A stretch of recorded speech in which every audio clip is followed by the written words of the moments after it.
Tonight, you will spend a relaxing and peaceful day in the humble fields of the Shire. In this quiet corner of the world, you will find yourself entering a deep relaxation as you are transported to this magical place and your imagination runs free. Begin by finding a comfortable position to lie down and allow your eyes to gently close when you are ready. In a moment, I will ask you to tense and release different parts of your body. But before we do, remember to be gentle with this tension and avoid areas of your body that might be sore or injured. So, to begin, raise your eyebrows as high as they will go. Hold this tension and let it go as you feel a new softness enter your forehead. Now, tense your jaw and smile as wide as you can. Hold it for a moment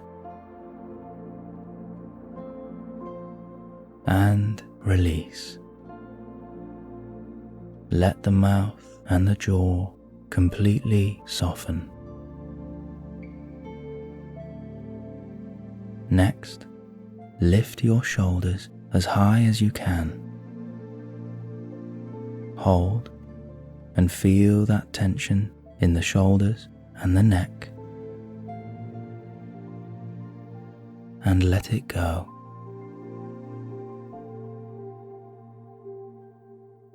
Now, tense your arms and squeeze your hands into tight fists. Hold and notice the feeling.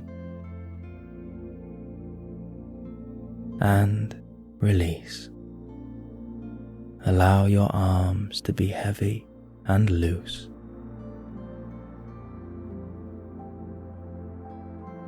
Now, gently arch your back and bring the shoulder blades together. Hold here and let go. Allow your entire upper body to feel relaxed and heavy.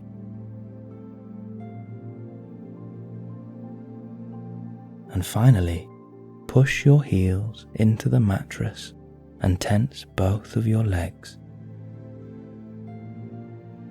Hold and notice the feeling. And release. Feel yourself letting go of all control.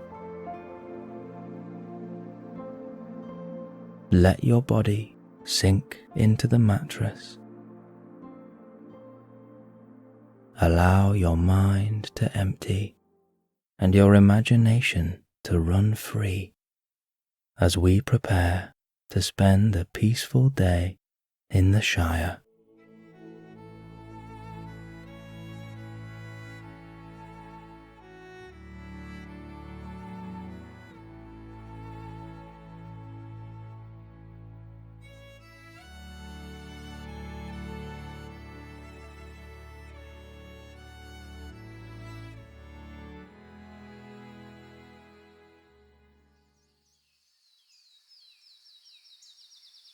You are standing in the middle of a small field filled with fresh strawberries.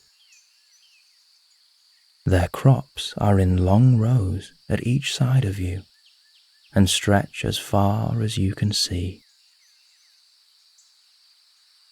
Summer birds glide across the clear blue above you, and the midday sun beats down on your skin. In your hand is a small wicker basket lined with a blue and white cloth and filled with glowing red strawberries. As you lift the basket to your nose, you take a nice, deep breath and smell this beautifully sweet scent. You have just finished a morning's work for the local farmer, and they have allowed you to fill your basket with as many strawberries as you can. You pick one or two more and finish your last bit of foraging.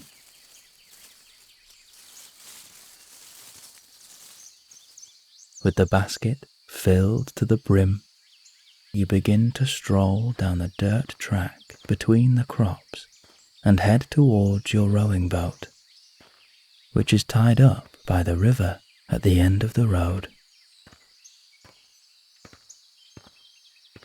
You fold the remaining blue cloth over the strawberries and close the lid, giving them a little more protection.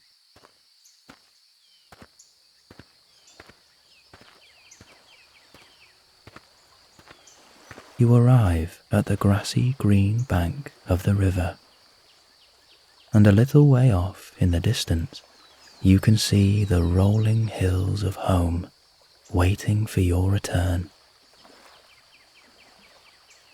You notice that the river runs through the middle of a small forest, which is always an enchanting part of your return journey. You settle in the boat and gently row away from the shore.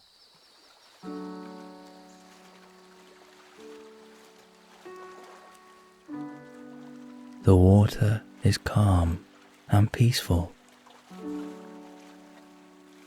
and you are surrounded by long grass and wildflowers on each side of you.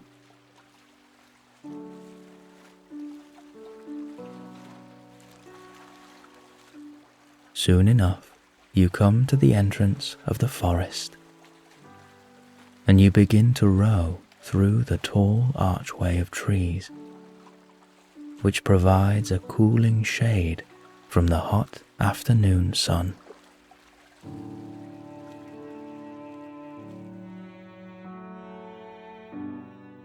As you gently row down the river back towards your village, you notice small rabbits in the bushes and red squirrels climbing the thin trees.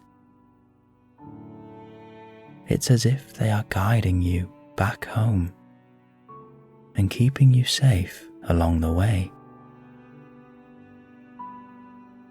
Rays of sunlight beam through the open patches in the leaves above you, and onto the lake falls a glimmering gold shimmer.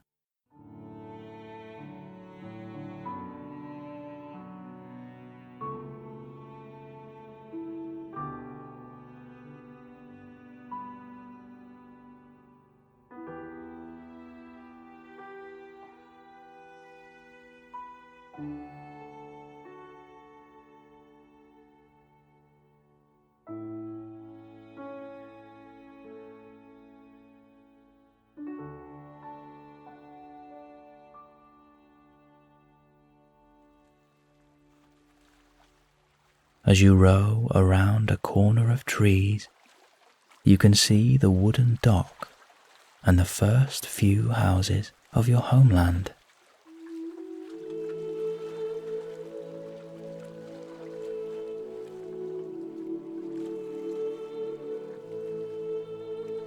There are 3 small cottages with perfectly round doors and picket fences of white, brown, and blue. These are nestled under the shallow green hills on the borders of your village.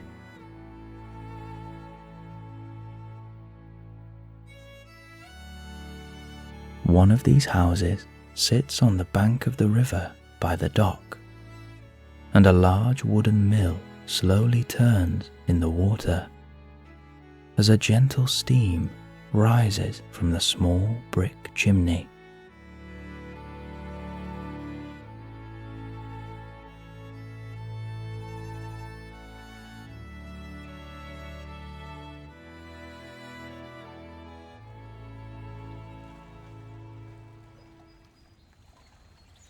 As you approach the dock, you tie up your boat and bid a good afternoon to the halfling dockmaster, and you begin to head towards the main village down a thin gravel track, your basket of strawberries safe in your hand.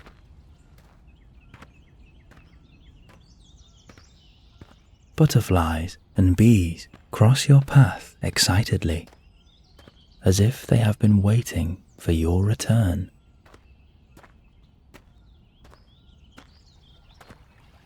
On the borders of the village, you come across a fresh water spring, filled with crystal clear blue water.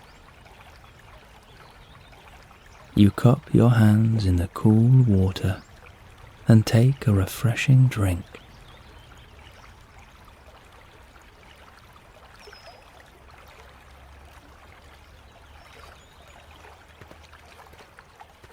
You wander over a small wooden bridge and through a tall corridor of green, until at last your eyes feast upon the magical heart of the Shire opening up in front of you.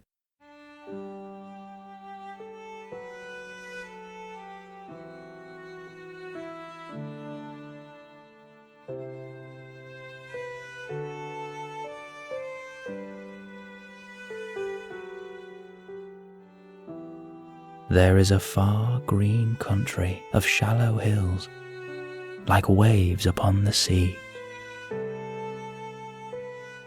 And you can see many more houses built inside the hills.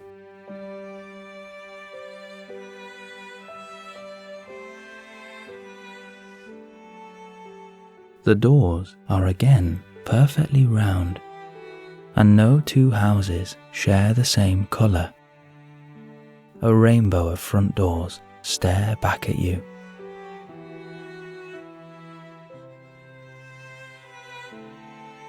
At the top of each house sits a tiny chimney shrouded in grass, which lets out wisps of grey smoke.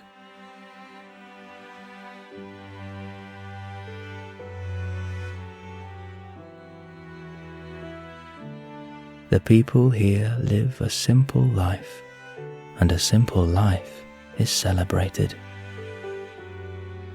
There is no desire for piles of riches or hoarded treasure. Jewels and diamonds are almost unheard of. No, this is a place of comfort and of peace.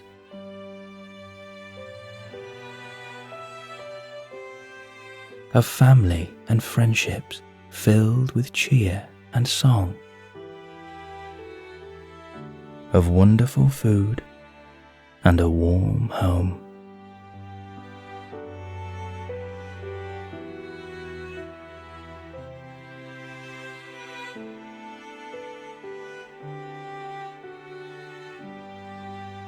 A land of immortal beauty. There is no sight more perfect.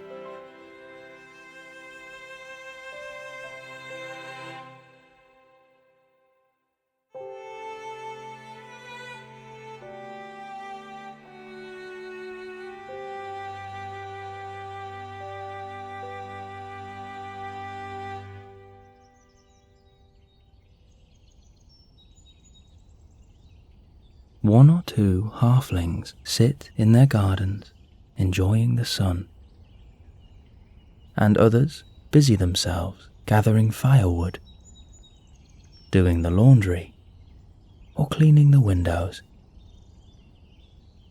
They have thick curly hair of brown, black, or blonde that covers the tops of their heads and, of course, the tops of their feet. Your eyes follow the long dirt road in front of you as it winds between the hills and curves upwards until at the very top you can see a single house under the hill, where from the wooden gate there are small stone steps leading up to the round front door of dark green. This is the home of a very famous halfling.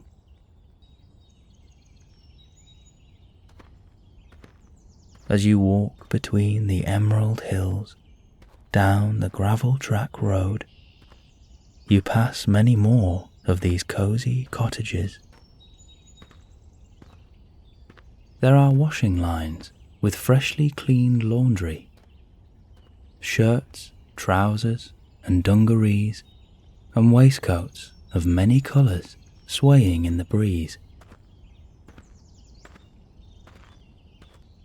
Outside each house there are small wooden postboxes, some with many letters stuffed inside, and others are quite empty.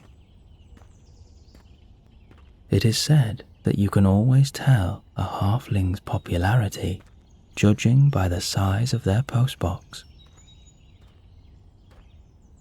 As you walk past one or two halflings, they greet you with a warm and welcoming smile, as they speak your name in a hearty voice and bid you a pleasant day. For you are well known throughout these lands, and a dear friend of the little folk. You even have your very own little cottage under your very own little hill. There are colourful flower beds in the gardens and perched in front of the round porthole windows. For all who live here share a love of the natural world, of plants, trees, and animals of all kinds. They all live as one here, and they are connected.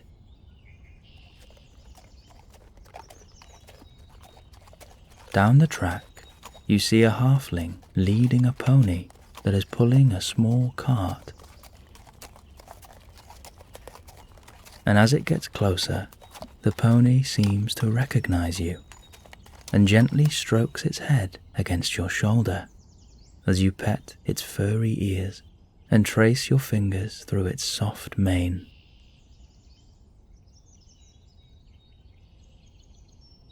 You see that the cart is full of vegetables, all of which are ripe and fresh.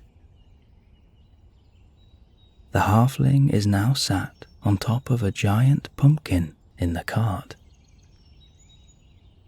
And as the cart trundles away down the road, the halfling tips their straw hat to you as they puff on their long wooden pipe, a mischievous grin across their face. It has clearly been a great harvest.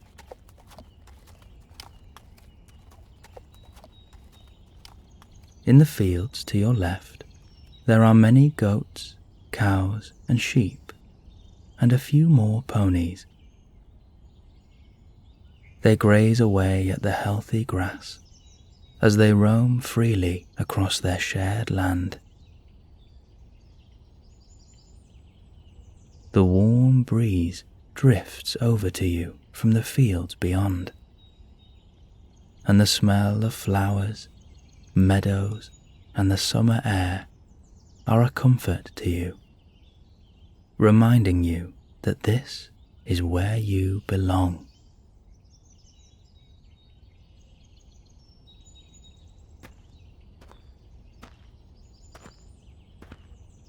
As you arrive at the middle of the village, you enter through a rickety old gate into a large field, where the grass is freshly mown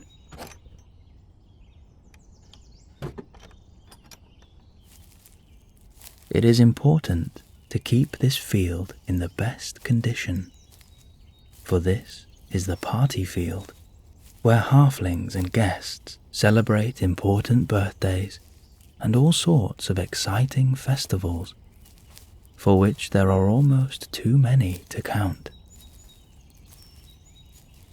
In the middle of the field stands an enormous tree, 10 times the size of any other tree across this land, and it is the centerpiece not only of this field, but of the entire village.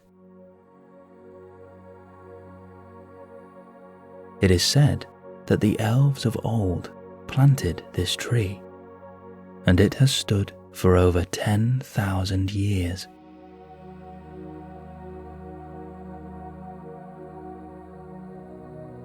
Its trunk is thick and strong, with bright green leaves that pulse in the sunlight.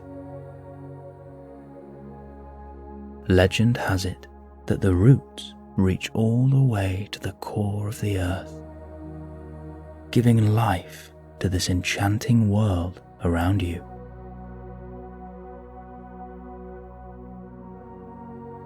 You sit for a moment with your back against the tree and enjoy the wonderful surroundings and this fresh, pure air.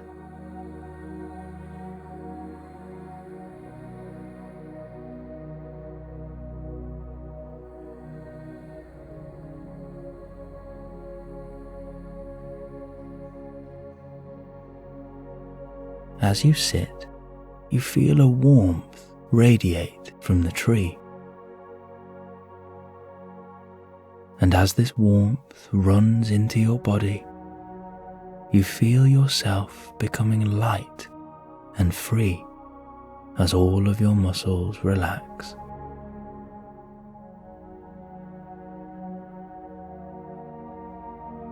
The tree is absorbing all of your tension, and you feel any worries and thoughts leave your mind and melt into the tree behind you.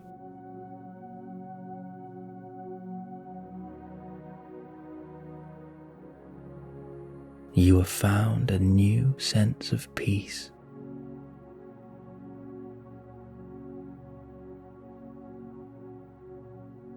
You think this old legend might be true after all.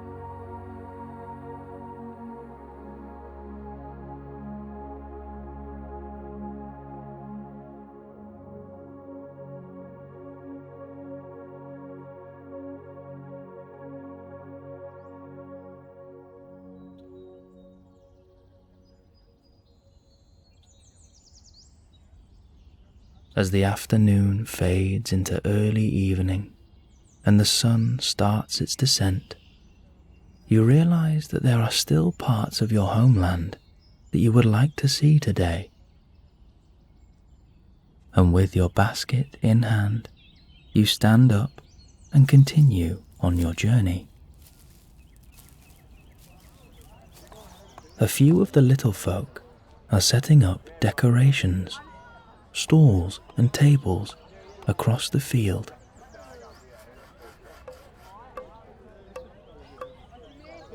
It seems that one day soon there is going to be a big celebration, which you will be sure not to miss.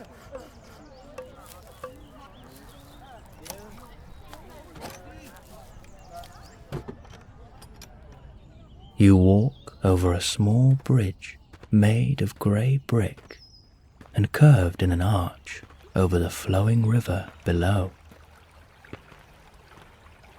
Next to it is a small house with another mill turning in the water.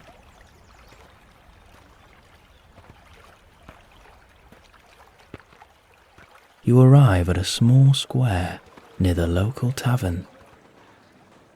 Here you find stalls filled with fresh vegetables and fruit from the harvest, as well as handmade clothing and effects which come from all the different corners of the land. As you stroll through the marketplace, you can hear murmurs of conversation. There appears to be rumours of a wizard spotted on the borders of the land, who will be arriving here tomorrow. A smile creeps across your face as you know this rumour is true. You know this because the wizard is coming to see you. You have a very important trip together in the morning.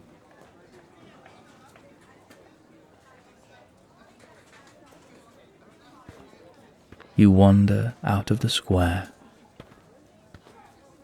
and the sounds of the market fade away as you take a turn down a quieter street on your right, which runs down a hidden country lane.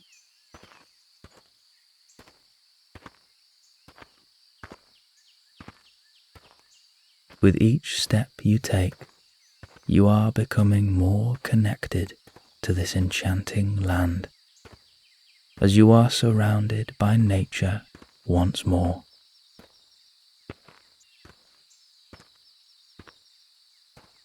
At the bottom of this lane is a wooden bench, sitting on the bank of the river and overlooking the beautiful meadows beyond.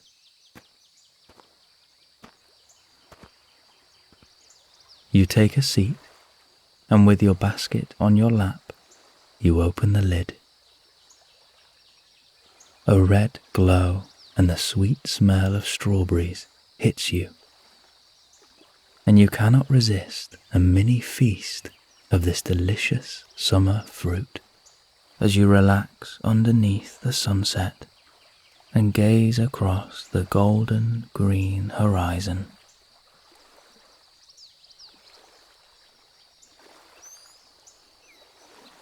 The smooth texture and the sweet taste are a perfect addition to this warm evening. The water is calm here, and this corner of the land is quiet and peaceful.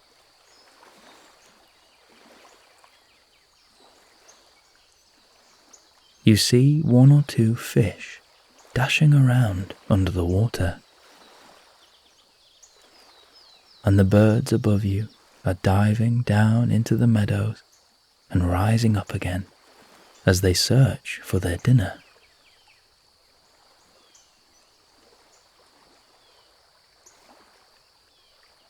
This enchanting village never fails to surprise you, as all of a sudden you watch a trio of rainbows appear in front of you.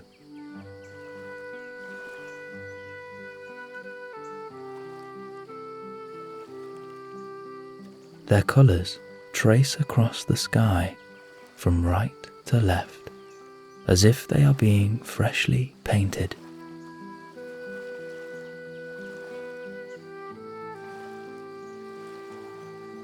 You think this might be a present from the wizard.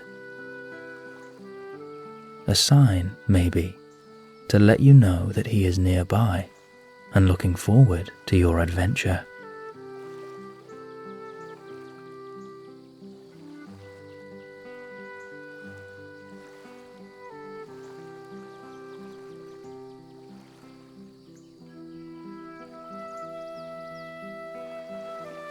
You stare in wonder at the multicolored sky and bathe in the sunset as you feel yourself let go of everything.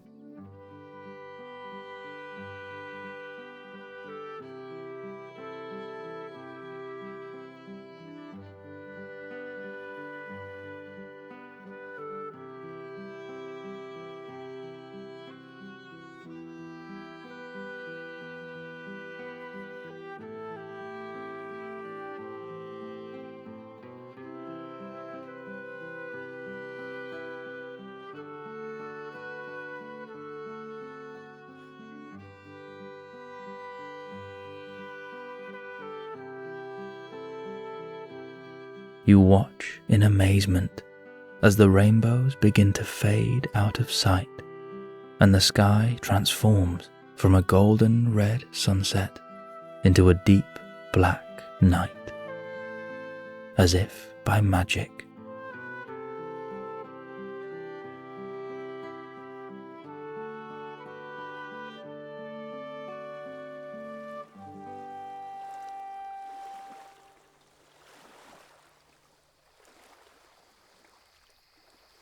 Only a single star is visible at the moment, but it shines as bright as the moon and seems to have an outline of purple and blue.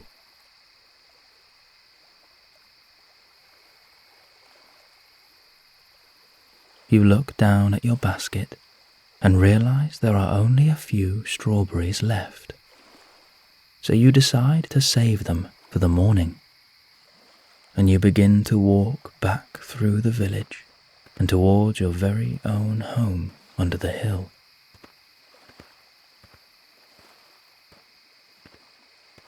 The night air is mild, and the gentle breeze is refreshing.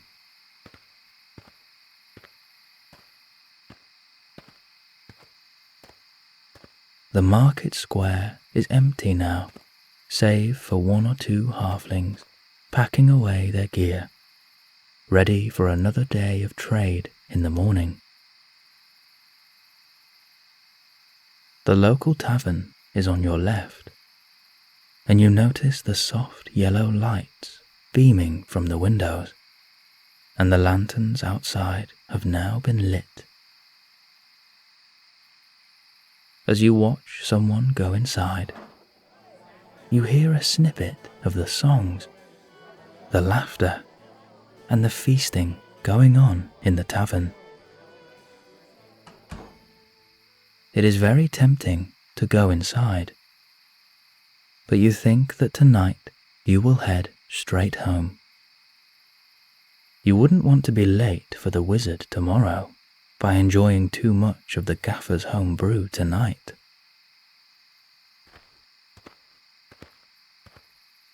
As you head back over the stone bridge, you look out across the eternal green country, parted by the thin river and backed by the silver glitter of the night sky.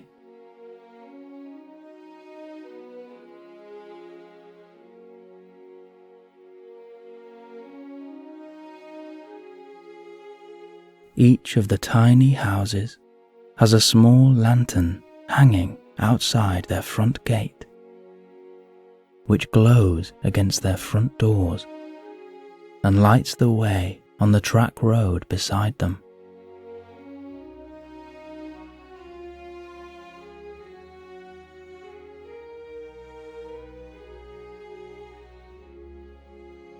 The stars pepper in white dust against the purple and black, as the many constellations pulse with a steady light and are the perfect background to your idyllic village.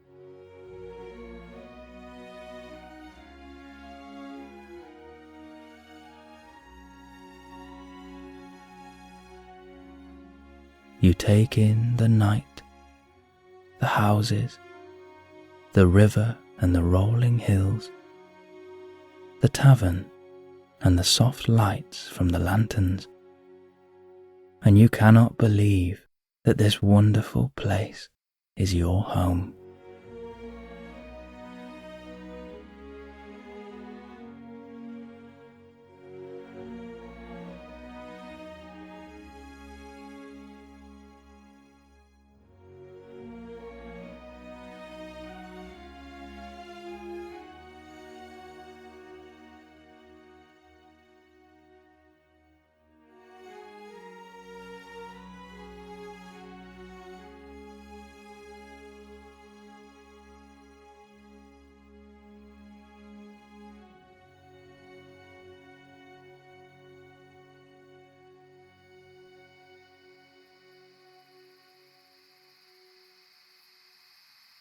as you continue down a gentle slope and round a corner, you see the colour of your front door illuminated by the hanging lantern outside, and a warm, comforting feeling rushes through you as you realise that you are finally home. Your front garden is small and decorated with flower beds in your favourite colours, with an apple tree resting in the corner. There is a patch of grass on the left-hand side with a table and chair where you often sit on a morning and enjoy your breakfast as you watch the sunrise.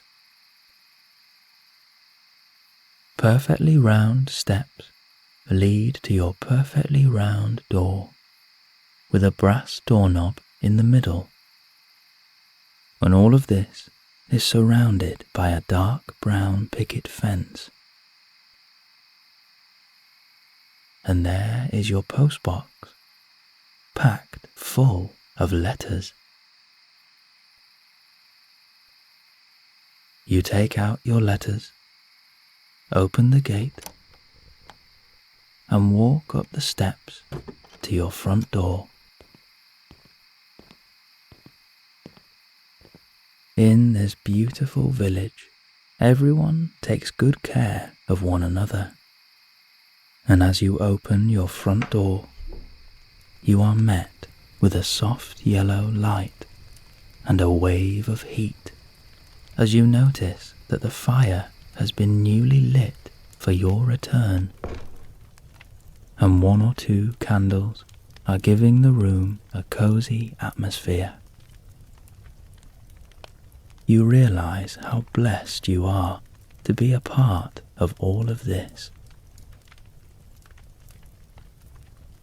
Your eyes wander round your perfect home, and you see your wood fire crackling away underneath a sturdy mantelpiece full of books and souvenirs from all of your adventures. There is a large, cosy armchair that sits by the fire, your favourite spot in the house. In the middle of the room is a dark green rug, outlined with a red and gold banner, a white horse across the middle, a special gift from the horse lords in the east. The tube-like corridors lead from one room to the next, with a wood-panelled floor that gives off a gentle heat under your bare feet. The walls are a soft cream colour, with thick wooden beams that arch from the floor on one side all the way over to the other, creating a protective shell. You place the letters by your armchair and wander into the kitchen. You put the basket of strawberries on the table, ready for the morning, and you open one of the small porthole windows, taking a deep breath of this healing night air as it flows into your home. The pantry is packed full of fresh ingredients, and you think that one day soon you will host a merry gathering. You wander over to your armchair and take a seat by the fire as you open 1 or 2 of the letters next to you. The first is from the wizard, reminding you of your appointment with the elves tomorrow and urging you to be ready when he arrives. The next has a golden wax seal and comes from the last homely house of the Elves. It is from their lord, who hopes that you are well and tells you how much they are looking forward to your visit. There is an excitement in your stomach as you think of all the wonderful adventures that you have ahead of you.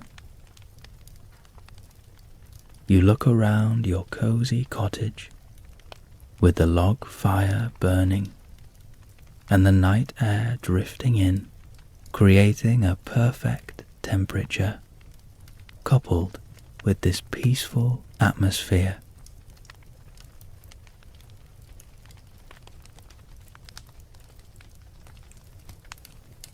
Your thoughts drift to the day that you have had. From the strawberry fields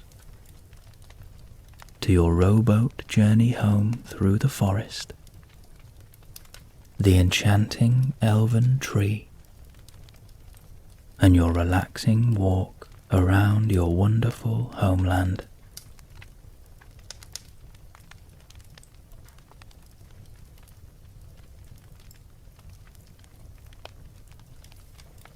There are no worries and no burdens in these parts.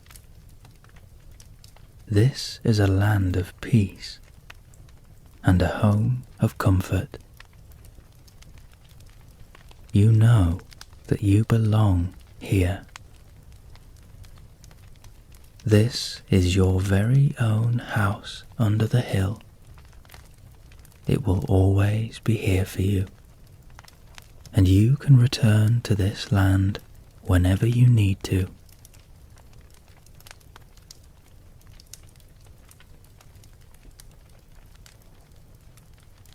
The fire is fading now, and your eyes have become heavy as you feel yourself drifting off. You wander down the round corridor, half asleep, until you reach your room at last.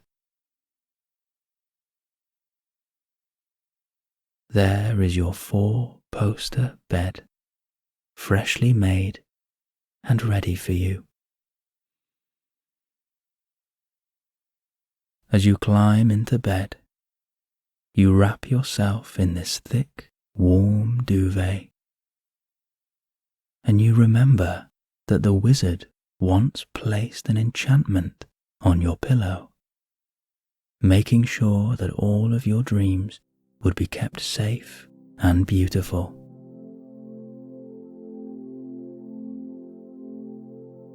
With your bedroom window slightly open, you can hear the faint music of the stars, and their enchanting sound lulls you deeper and deeper.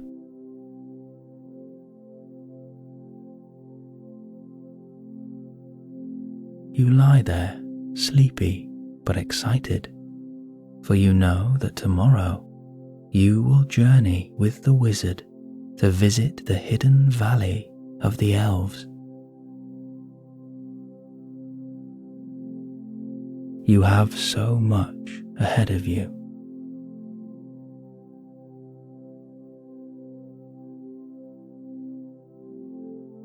You are safe. You are warm, and you are free. You give any remaining thoughts permission to leave you now, and you can rest peacefully and dream of beautiful things.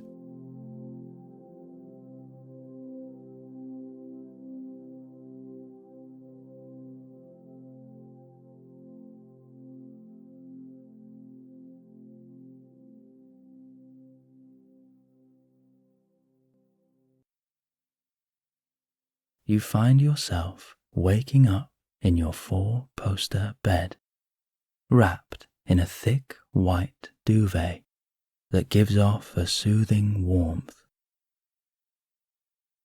You are in your house under the hill, in the corners of the Shire. The sun has not risen yet, but outside the round porthole window you see trees and bushes swaying in the breeze, and the soft, cool light of the morning drifts into your room. You stumble out of bed, dress yourself for the day ahead, and wander into the kitchen. The wooden floor has a warmth of its own, which sends a soft vibration through the soles of your feet. In the kitchen, you take the cast iron kettle, fill it with water, and place it on the rack above the cobbled stone fire. You take a small blue mug from the shelf and put your favourite tea leaves into a tiny sieve that you rest on top of the mug. Through the open window, you notice a few stray leaves and branches from your garden are beginning to creep inside. You take your garden scissors from the drawer and trim back the imposing greenery. From your garden, the smell of roses and lavender drifts into the kitchen, coupled with the cool morning breeze. Behind you, the water begins to bubble away, and you take the nearest tea towel, remove the pot from the stove, and pour it through the tea leaves into your mug. On the table, you spot the wicker basket filled with the remaining strawberries from yesterday's foraging. You carry the basket in one hand and your freshly made tea in the other as you wander down the tube-like corridor and out of your perfectly round front door into the crisp morning air.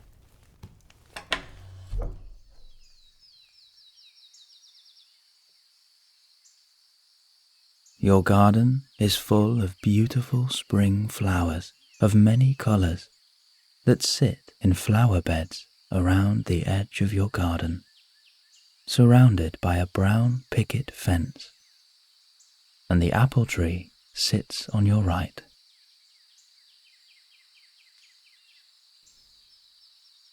You walk over to the wooden table and chair on your left and place down your strawberries and your tea.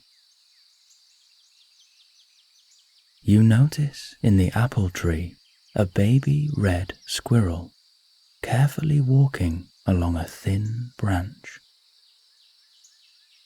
As you approach the tree, the tiny squirrel seems to lose its balance and is now holding on tight to the branch as its legs dangle below. Instantly, you place your hand under the animal and, in complete trust, the squirrel lets go and lands safely in your palm. The tiny red ball of fluff looks up at you, its nose twitching ever so slightly as it sniffs its new surroundings. You reach your free hand into your pocket and remove a few nuts and seeds that you normally leave for the birds and begin to feed the squirrel in your hand. As you take a seat, you place the squirrel at the other side of the table and pour a few more seeds into a small pile in front of it. The sun begins to rise over the distant hills now, and a warm golden light washes over you.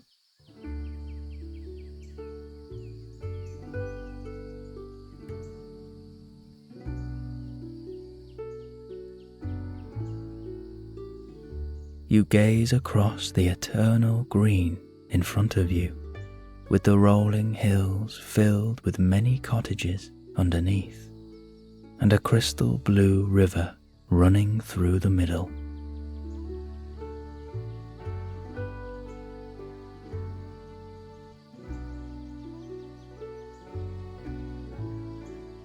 As you sip your morning tea and devour the sweet strawberries, the squirrel sits nearby, nibbling on their seeds, as you both enjoy the sunrise.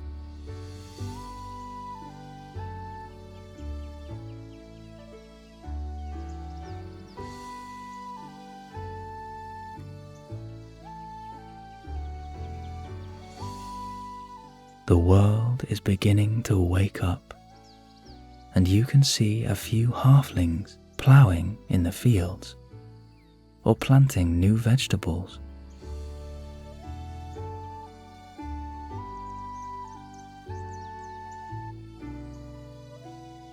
Ponies and sheep roam the grassier fields nearby, and birds of many colours sweep across the morning sky.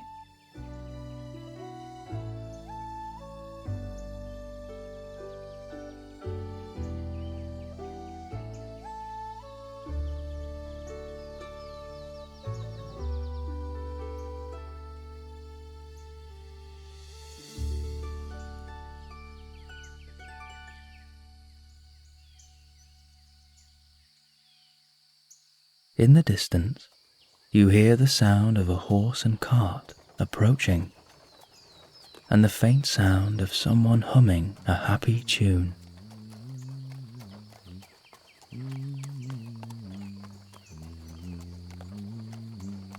Faint though it may be, you recognize the voice immediately, and a smile creeps across your face. As the brown and white horse comes into view, you see the old wizard perched in the cart, wearing his long bluey-grey robe with specks of dirt along the bottom, and a big pointy hat, looking like the pilgrim he is so often called. His thick grey beard flows down his chest, and he puffs on a long wooden pipe.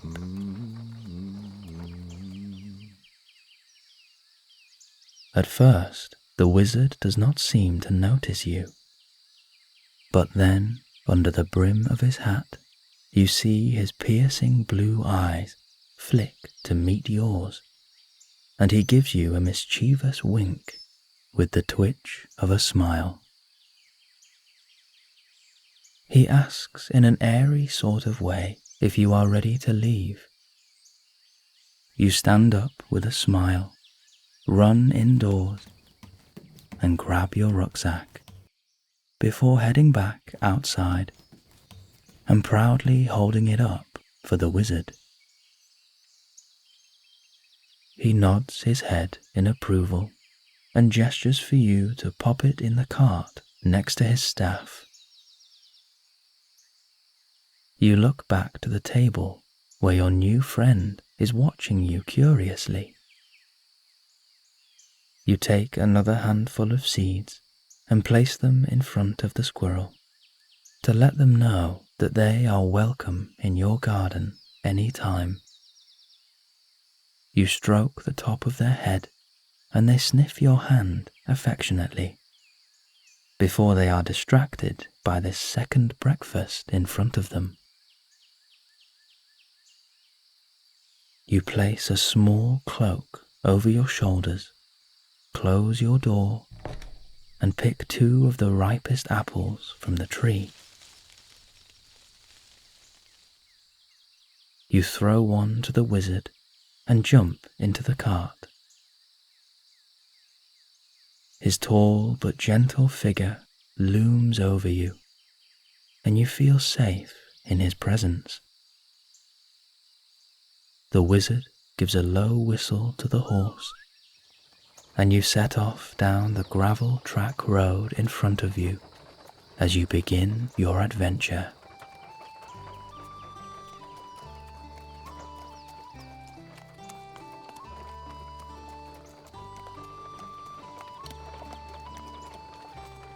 As you pass by a few halflings, some bid you a wonderful adventure, and some look at the wizard disapprovingly, for it is seen as unnatural for Shire dwellers to venture beyond their own borders. But you are no ordinary Shire dweller. You are a friend of elves, men, dwarves, halflings, and wizards alike, and you have many adventures coming your way. You cross over the wooden bridge on the borders of your homeland and journey into the wild.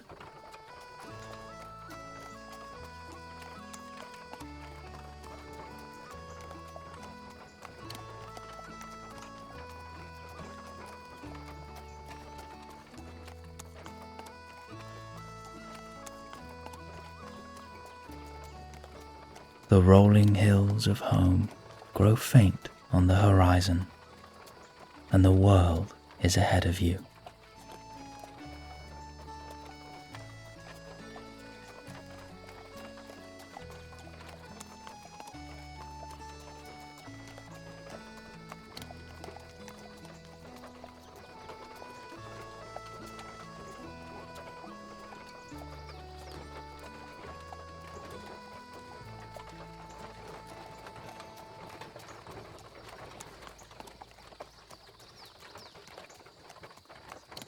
You ride through a small woodland filled with tiny streams, where the water runs steadily through a jagged labyrinth of rock.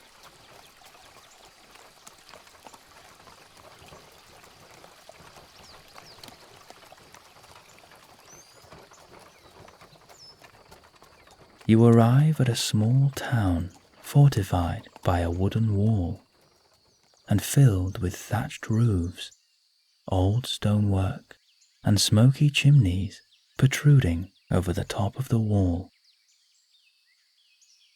It is an old town, and used as a place of trade for surrounding villages, or a place of rest for many a wandering traveller.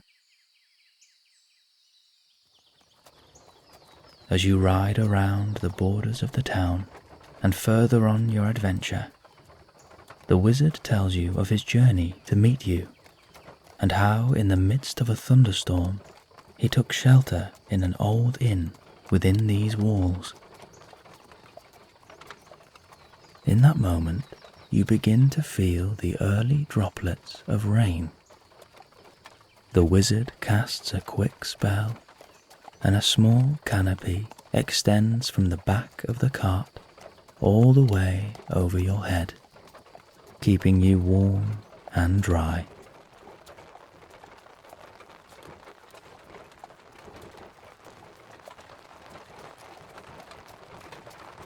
Your journey takes you over a series of flat meadows in yellow and green squares, dotted with tall oak trees standing proudly in the vast eternal space.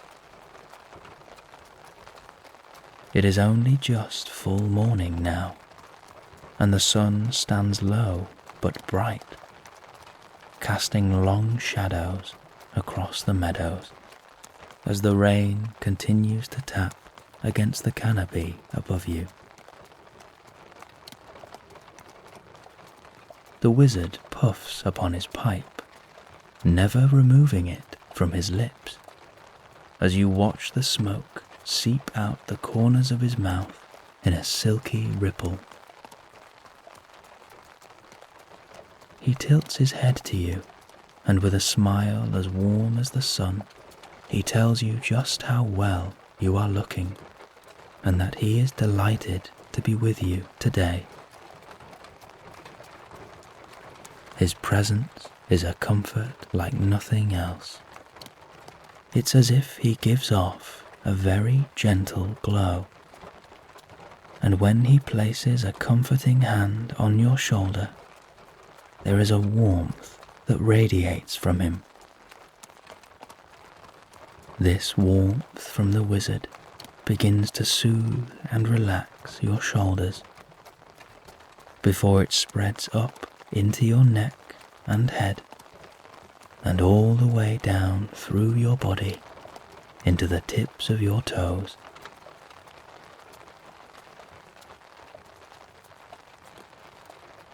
You feel yourself becoming heavier, and your mind becomes clear and free from all concerns.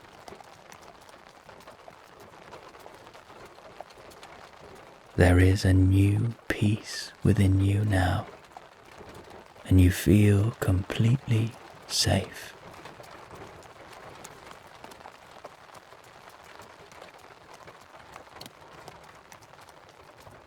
You think you may have fallen into a short sleep, because when you open your eyes, what stands before you now are large snow-capped mountains a little way off in the distance,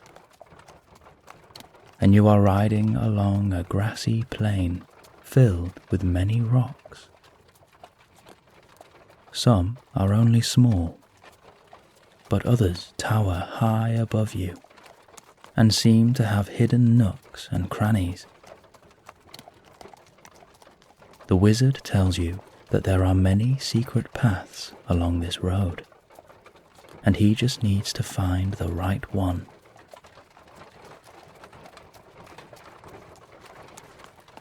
You arrive at a clearing surrounded by 3 huge rock formations, whose distance to each other forms a perfect triangle.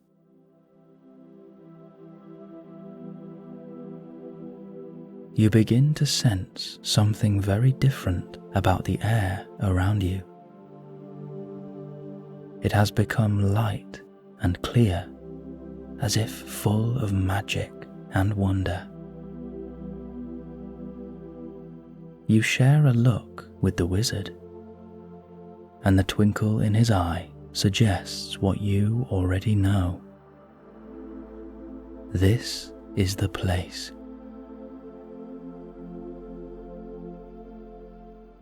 With a soft, low voice, the wizard casts a spell with his staff. The rock in front of you seems to have separated in half, creating a doorway through the middle.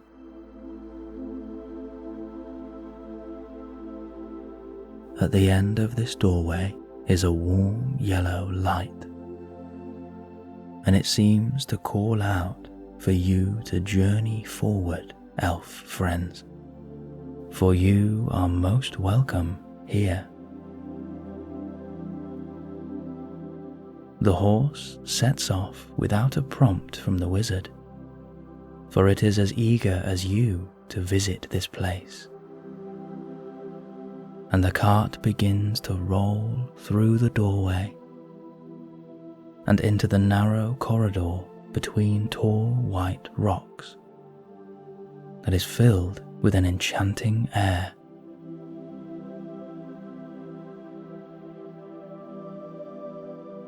You are entering a secret world, hidden away from all evil, and open only to those who bring with them peace.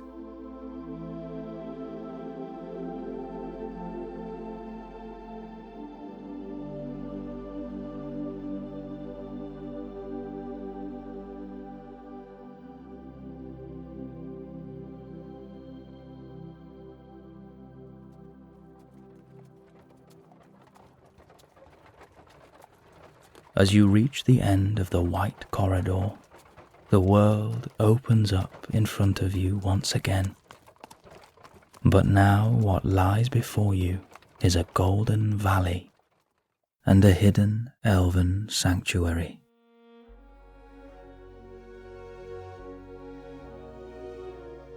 There are beautiful white buildings nestled in the valley, with pointed roofs that are held up by twirling pillars of pure white.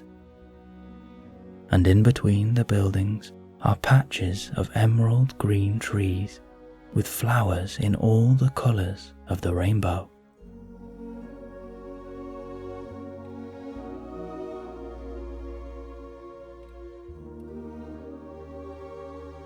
Tall, delicate towers of silvery white stand above the rest, keeping watch over this sacred land.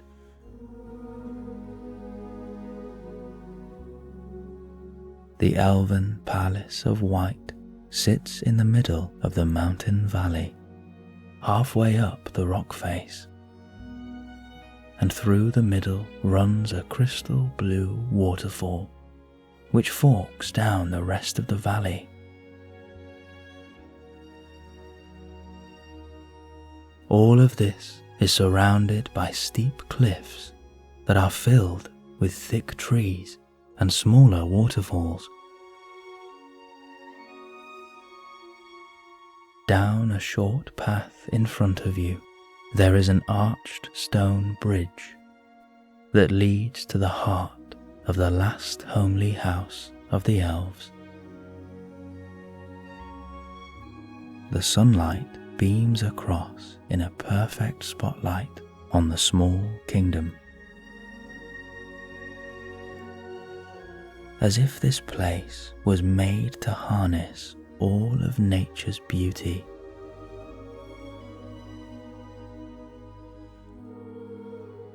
A place of wonder and heavenly purity, where no evil has ever been, nor will ever be. A land of peace, of light, and of hope.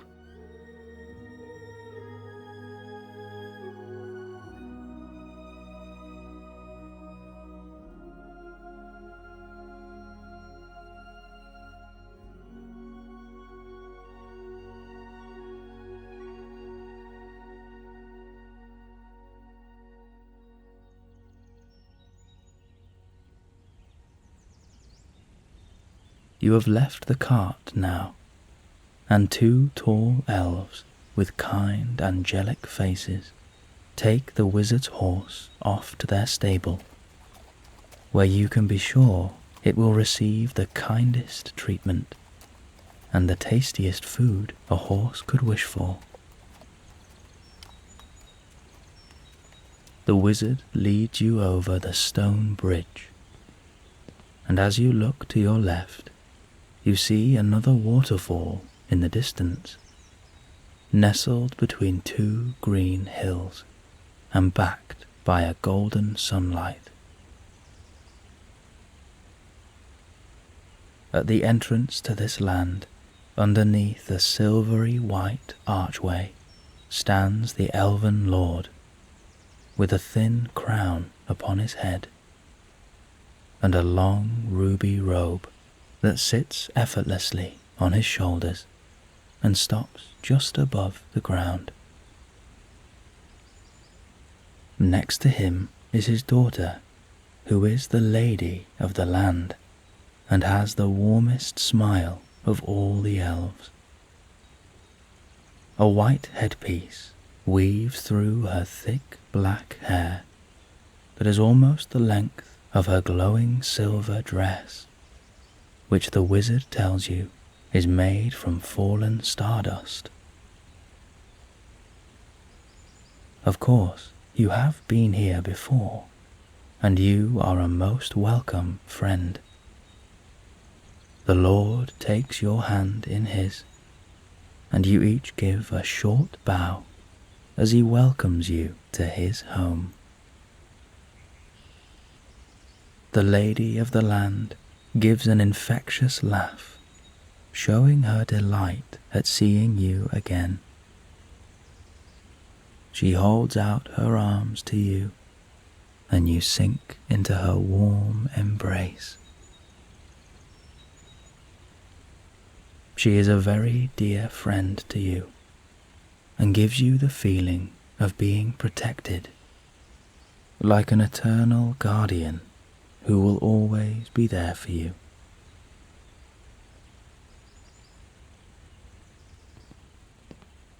You arrive first at a small garden where the grass is almost gold and warm under your feet.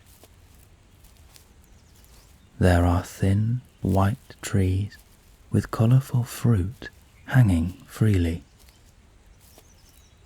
The lady tells you this is the sacred fruit of her people and can only be eaten on the Elven New Year.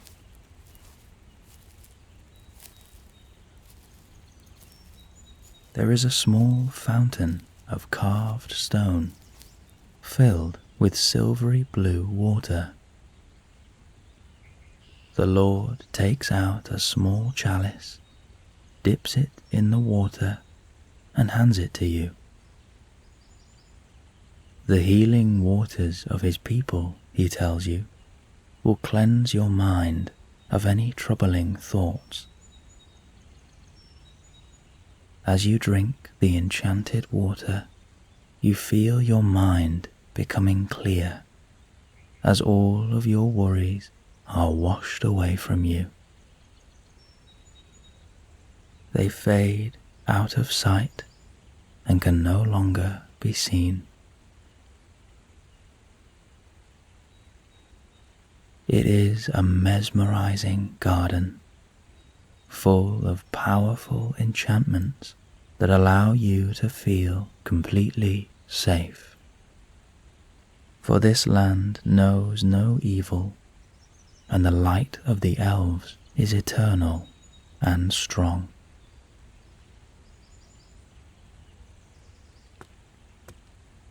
You are guided up large stone steps by the Lord and Lady, and they tell you that you are free to explore to your heart's content as they head off to speak with the wizard. But the lady reminds you that there will be a banquet later on, which you are not to miss.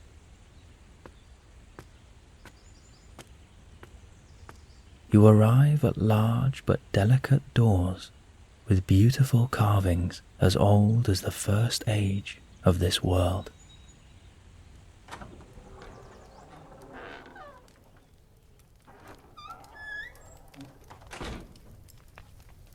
You come to a beautiful hall of silver and white. Large windows cover the ceiling, and it almost feels like you are still outside as the natural light of the world beams down, and you see the tops of the trees swaying above you.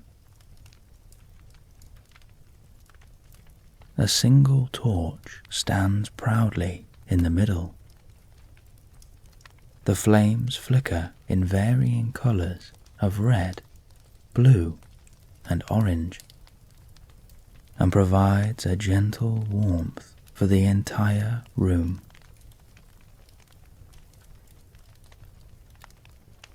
There are perfectly curved archways that line the walls, and nestled inside are many alcoves. Some are filled with beautiful and mysterious plants of blue, yellow, or purple, and others are filled with displays of the finest elven armour, gold-plated, strong but delicate. Cloaks of blue, red, or green hang from the shoulders, and a beautifully carved helmet rests on top.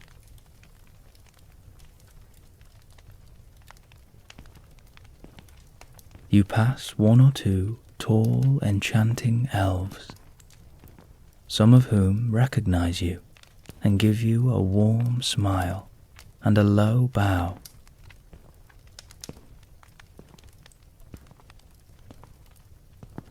You see in front of you a large semicircle of white bookshelves, illuminated by beams of sunlight, where specks of dust dance in the gold.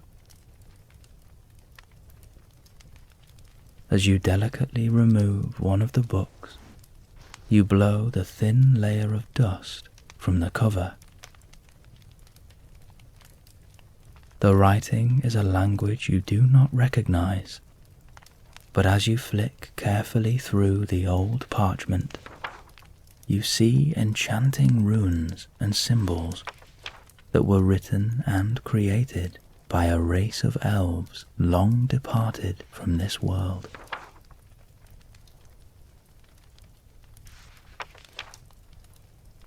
There are even drawings of old maps which date back over 4,000 years.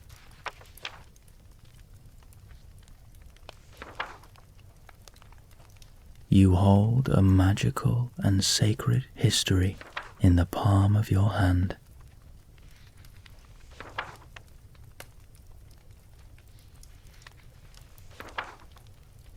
You place the book back on the shelf and move on through a small wooden door that leads to a courtyard outside. The courtyard is lined with grey stone and white columns. Vines with flowers spiral round the columns next to you and spread up onto the open canopy of the courtyard.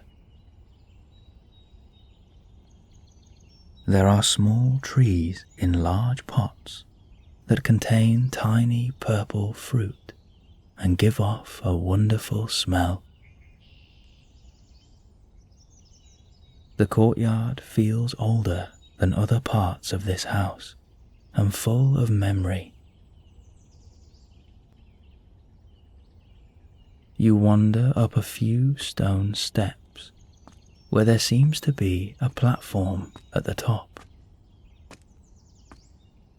And as you get closer, you realize it is something else entirely. It is a statue of a cloaked elven priest holding a shield across both of his arms with a grey cloth laid over it. And on the shield there is a sword that has been broken into many fragments. The hilt is on the right, and the shattered blade is placed in neat formation across the shield.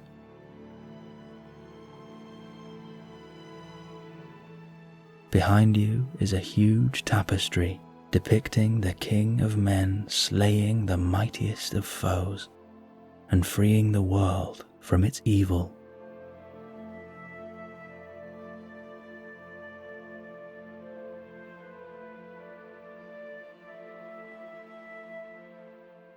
The king holds in his hand the same sword that now rests upon the shield.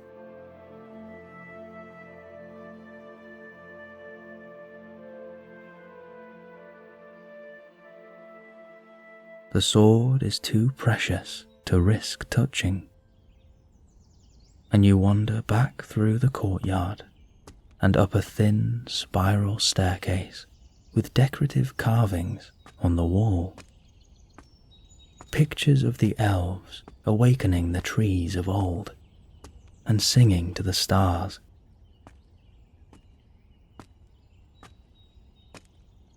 You arrive at the top of the stairs and head through an open stone archway onto a small balcony. There is a cream-coloured floor of warm stones, and the railing is pure white. In front of you is the most breathtaking sight of all. Illuminated by the early sunset, 2 golden and red waterfalls flow seamlessly through the emerald green valley and into the huge lake below, topped by the snow-capped mountains in the distance.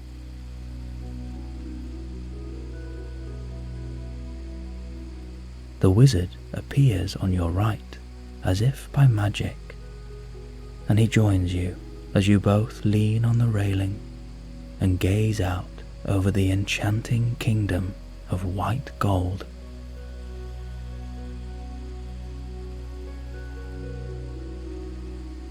The trees are grouped together with multicolored leaves of green, brown, orange, and yellow. Evening birds glide across the valley, a silhouette of freedom. You are witnessing the unlimited beauty of this world. And as you take a deep breath of this magical elven air, you remind yourself that there will always be good on this earth, and there will always be hope.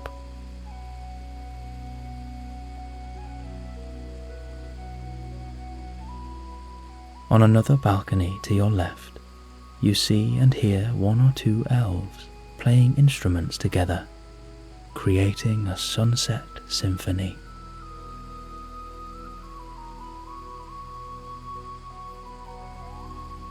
As you enjoy this perfect palace of peace, nestled in the evergreen mountains and forests, you turn to the wizard and thank him for bringing you back here. He looks at you with a twinkle in his eye and reminds you that you deserve this time of rest.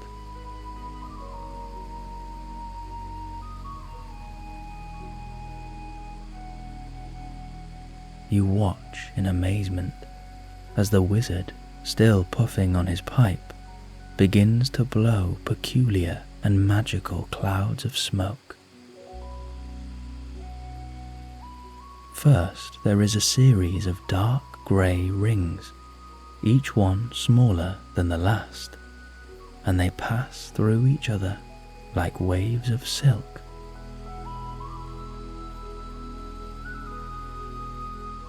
The wizard then blows the shape of a magical horse galloping through the rings.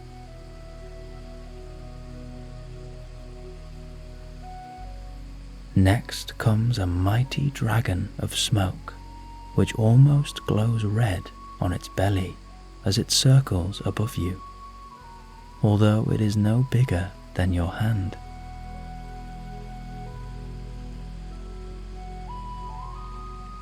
And finally, the wizard blows a delicate sailing boat that seems to be perfectly on top of the lake, and you watch it sail away into the golden red horizon, where the bottom of the valleys meet in the middle.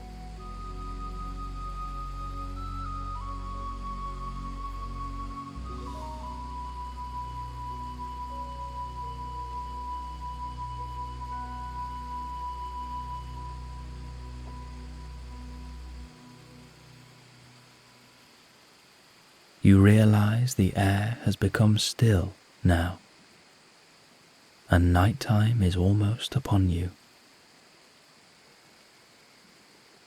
The wizard places a hand on your shoulder and leads you to the right through an open-top corridor of white archways with a canopy of leaves above you.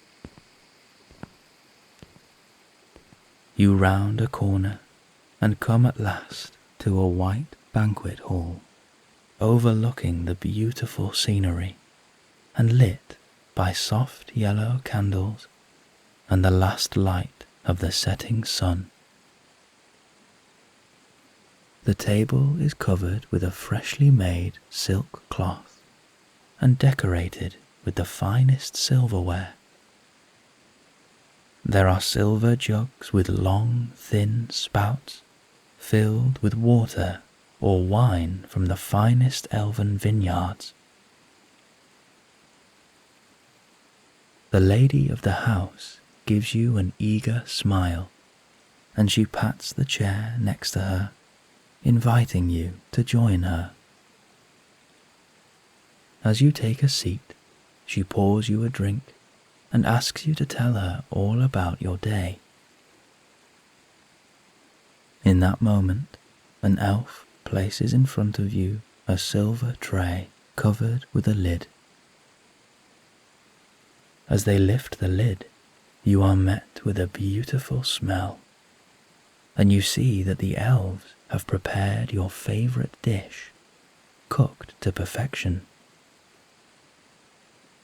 At the head of the table, the elven lord gives you a warm, mischievous smile and asks if you really thought they would forget about their special guest tonight. Musicians sit nearby and play a relaxing tune as the banquet begins.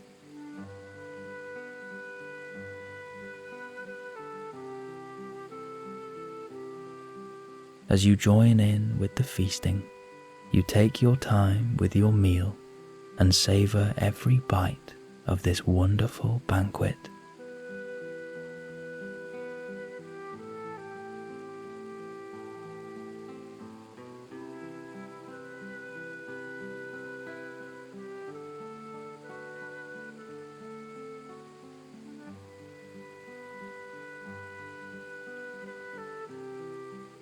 This enchanting and magical place is perfect for any occasion. You can host a merry feast with singing and dancing. You can enjoy hundreds of fantastical stories by a warm fire that have been passed down for thousands of years. Or you can sit in peace and quiet and read or write or simply be with yourself.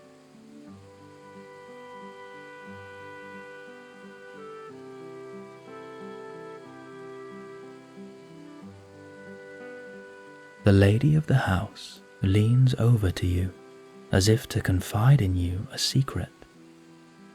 Instead, you are met with a flutter of joy as she tells you that if you would like to, you can come and live in this hidden valley and become a permanent resident of the last homely house.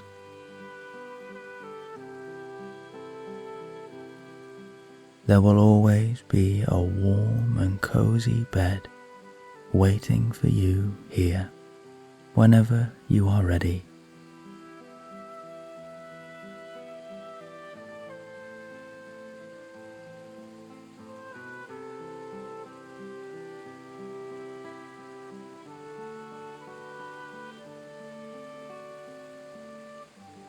With all of the beautiful distractions around you, you hadn't realized that the sun has completely set and the night descends upon the house. Outside the open archways, you can see the waterfalls and the lake glistening with the light of the moon.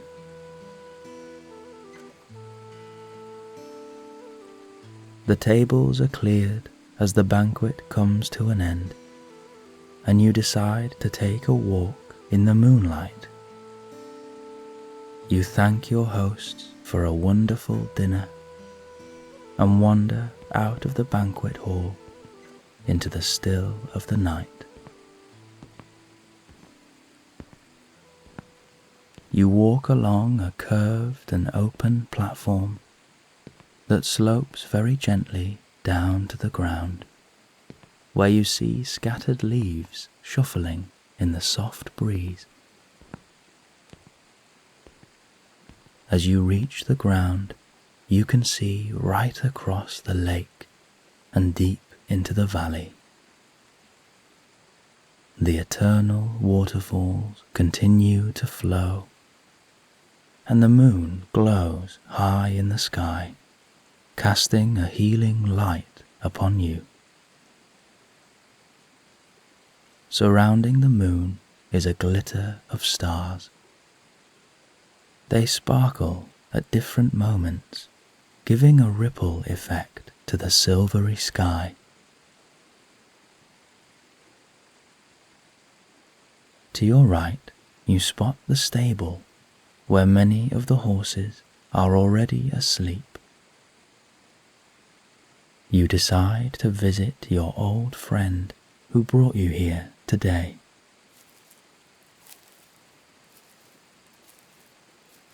As you approach the stable, the wizard's horse sees you coming and begins to patter their feet excitedly.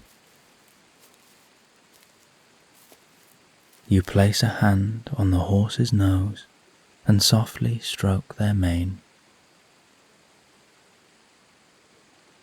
You can tell that they have been well looked after by the elves, pampered even, as you notice their hair has been freshly cleaned and their mane is as smooth as silk. You remember that the apple you picked this morning is still in your pocket, and you offer it to the horse with an open palm. The horse enjoys their late-night treat, and once they are finished, they stroke their head against your shoulder, and you give the horse a warm embrace. You bid them a good night and begin to wander back to the house.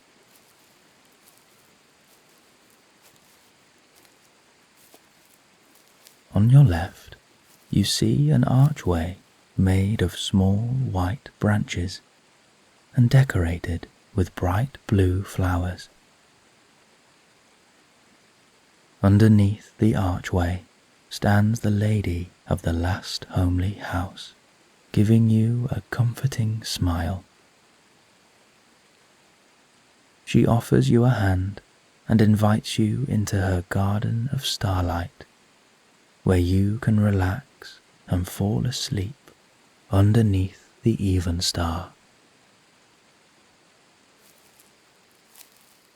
You follow the lady down the thin grassy path in her secret garden.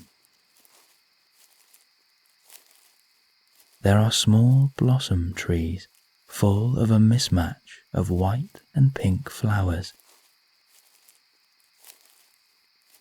As you walk through the garden, the grass underneath you is as soft as a cloud, and it begins to envelop your feet and send a beautiful warmth through your body.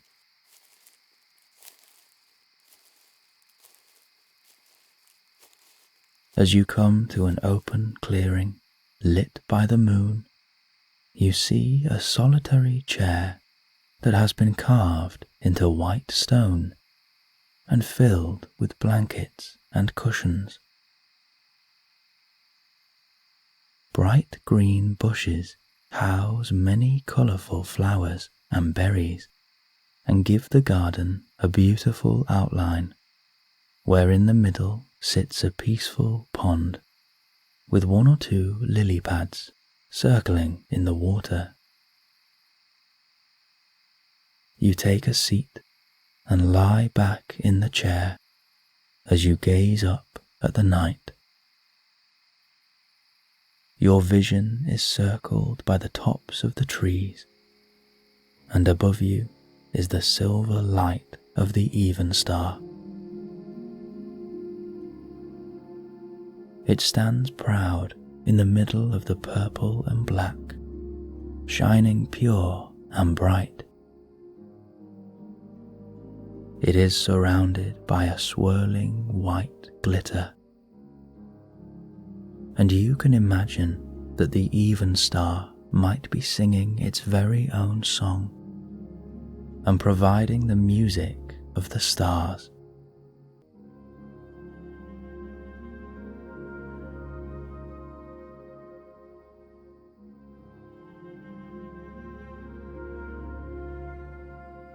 The elves of old used to worship the stars, the lady tells you, and her people still do.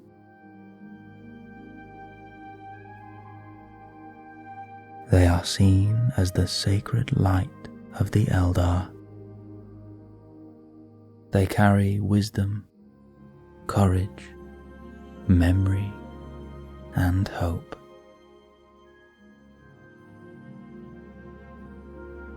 They are the givers of life, and they are the key to understanding and connecting to this beautiful world.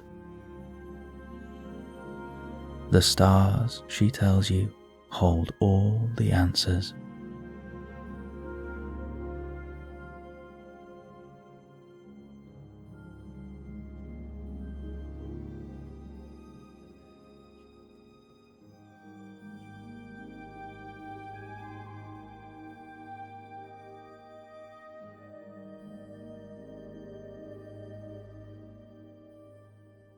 The lady is standing by the pond, staring up to the night, and is surrounded by a white aura.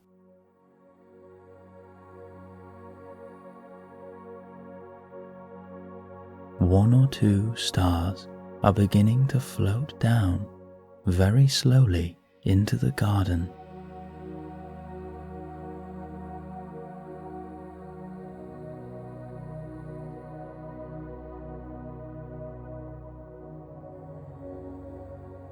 As the stars get nearer, they break up into tiny particles of white dust, and this dust begins to surround the magical elf maiden.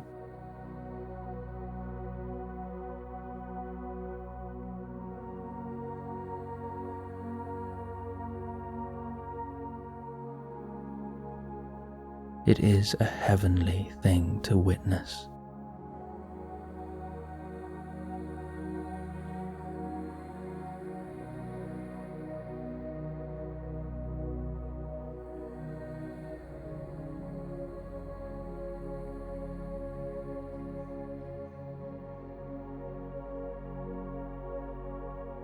The lady seems to catch the stardust in her hands, and she walks over to where you are resting.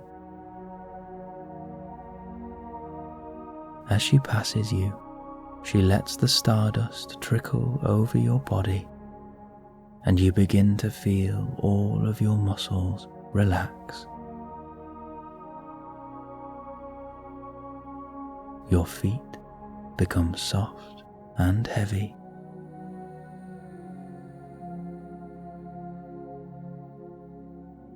Your ankles become loose.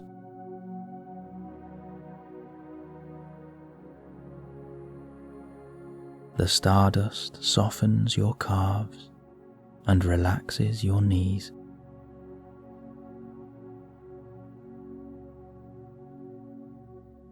Your thighs become warm and heavy, free from all tension.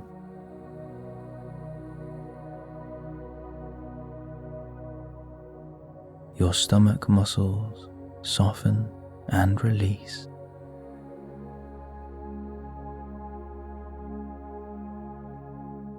The muscles in your back are unraveling as any tension is melted away.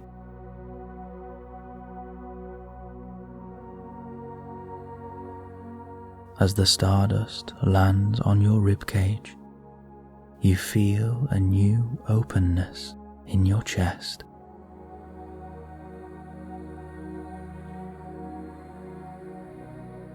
Your shoulders and neck are letting go of all control as you feel your whole body become heavy.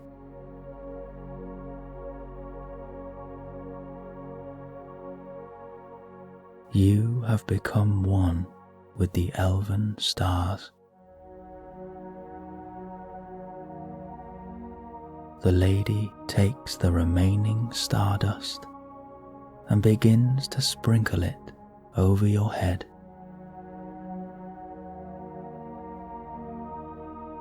All the muscles in your face become soft and open.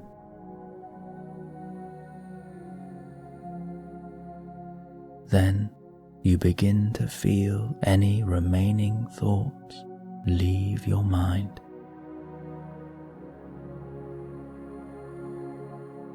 The stars have taken your thoughts for the night, and you can be free now. You can let go of everything.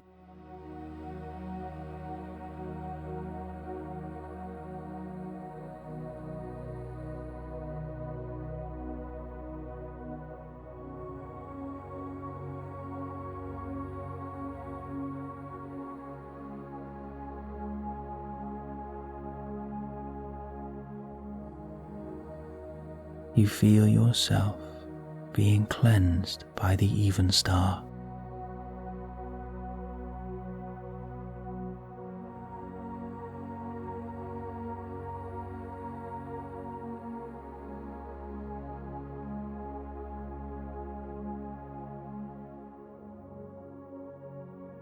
The lady tells you to rest here tonight, that she and the stars will watch over you. You are safe here in this land, and you are protected in this garden of glitter.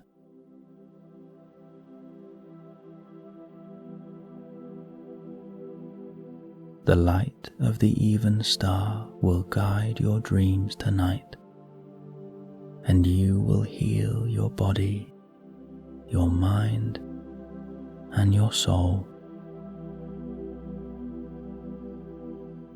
You are free to let go and to be one with the magical powers of the elves and the stars.